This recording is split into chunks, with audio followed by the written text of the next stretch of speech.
And good afternoon, everybody. I hope that you guys can hear me loud and clear.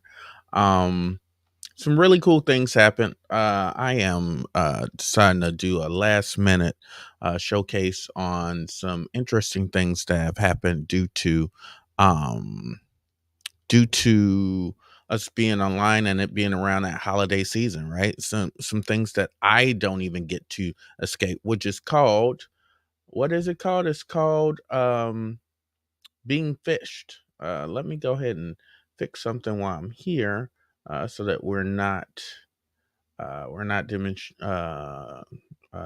showing the wrong type of stuff. So let's go ahead. All right, my bad. Um, so what I experience is something that we all have to accept as a normality or a reality in today's day and age, and that is being fished. What happens when you're fished?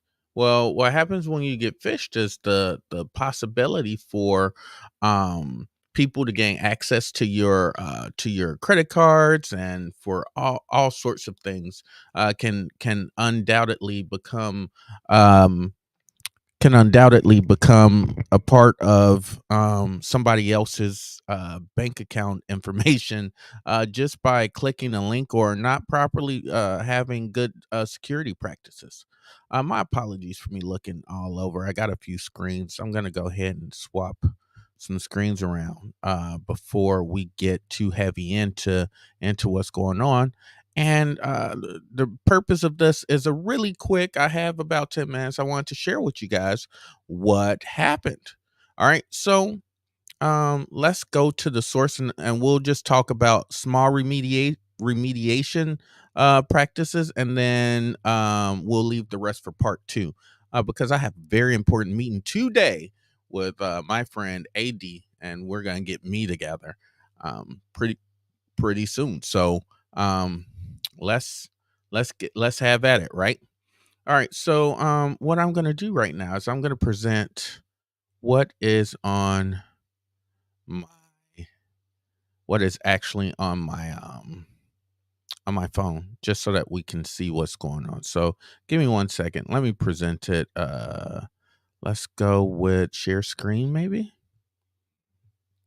And then from sharing screen, I'm gonna go ahead and pick this. I grabbed a quick phone mirror app, and here we are. This is my phone that we're looking at, right? And it says, as some of you guys know, I have a couple things out there called ephemeral networks and whatnot, as we build toward empowering SoxU and bringing that online. And someone said, "Hey, we need your immediate attention regarding invoice blah blah blah blah blah, that was dated 30/11/2023, associated with your domain." Right. So these guys, I received this maybe like 30 minutes ago, and they seem like they're pretty competent. They know what's going on. They decided to send me this, and then if I go ahead, we can click it on my phone, because I've since gone through everything and looked at it. Um, and I should probably stop my pop-ups, but it's just going to be what it is. Um, but as you guys can see, I can go ahead and click, because I went through and checked out everything. And if you look up at the top, it says Finlay Whiskey something or another.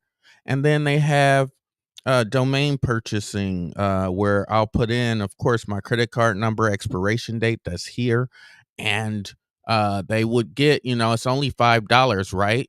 And they even went on and got the nice HostGator logo and everything, right? Really, really cool. Seems really cool. Well, what I did was, I paid attention. I saw the redirection that happened.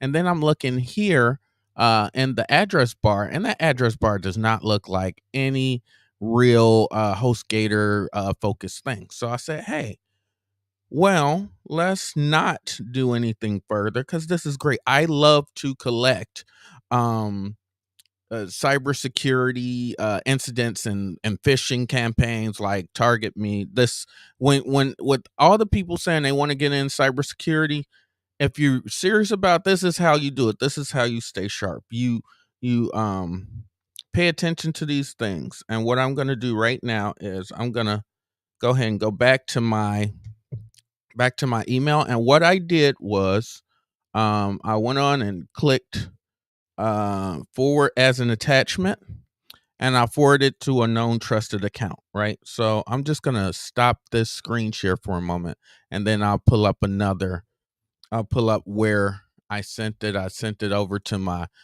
own email address, and then from my email, here, let me get this shared too really quickly, because we're on time limit here. Let's share another screen. Boom. What are we going to do? We're going to go ahead and share my forwarded. We have my shared forwarded payment for that invoice, blah blah blah blah blah. And then we're not going to open it here. We just download it, and I downloaded it. And where did I download? I downloaded to my, of course, my downloads, of course. And then from there, I didn't save it as a .eml because it's an email, right? Emails are typically text, right? So what I did was I changed it to all files. Oops, all files.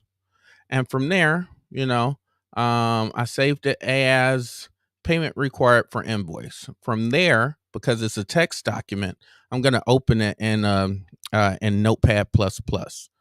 Let's go ahead and let's stop that. Let's stop that screen. And then what we'll do is let's just present that whole screen over there, and then that'll make it a little bit easier. Let's take over just the whole window. We're going to do this window. We're going to share it. All right. So now we're sharing this window. All right. So the first thing that I'm going to do is I'm going to go ahead and drop this down because that's not important. Drop that down as well. And as I said, I saved it and I opened it in Notepad++. Now, in my Notepad++, of course, I get all the header information that's here. While you can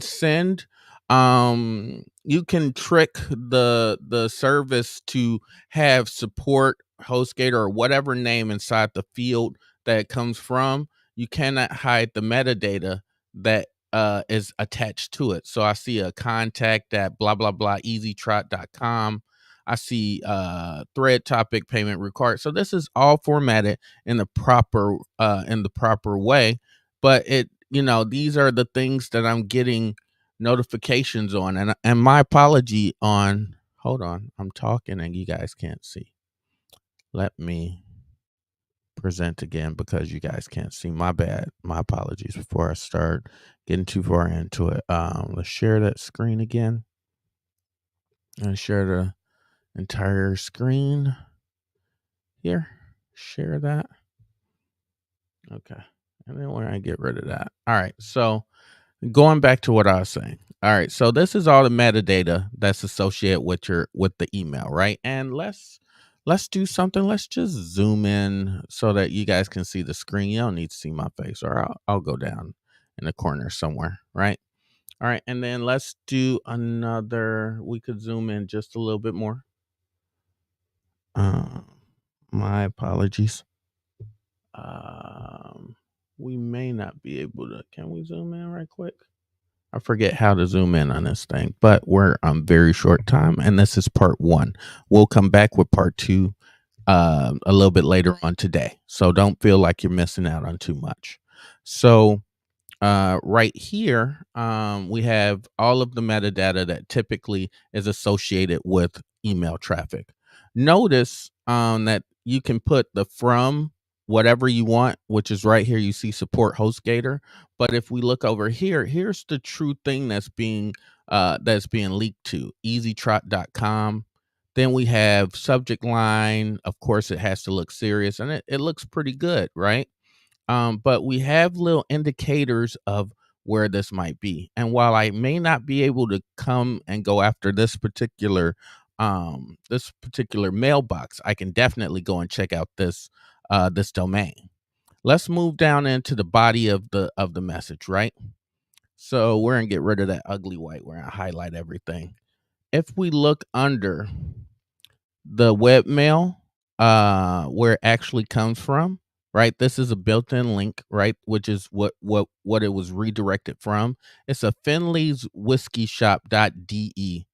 That's really interesting because I don't think that they're purporting or selling whiskey from our place, aka what's that place called? From HostGator. I don't think that that's part of their um I don't think that is part of their marketing strategy to redirect customer traffic through a whiskey vendor. But you know, let me share with you guys some of the things that we can hop around and try and figure out. Right. So here we are. I went on and just took the end and found Finley's Whiskey Shop.de. So, indeed, there is a business that exists, and this is why we need to protect even every endpoint that exists out there because those mom and pop shops often are utilized in the perpetuation of cybercrime and cyber activities that's happening live on the internet. I don't believe that this is a elaborate front that is being used to promulgate malware throughout the world. I think that they may have had some vulnerable services, and someone has been able to take advantage of this location. Um, I started off going to a place called virustotal.com,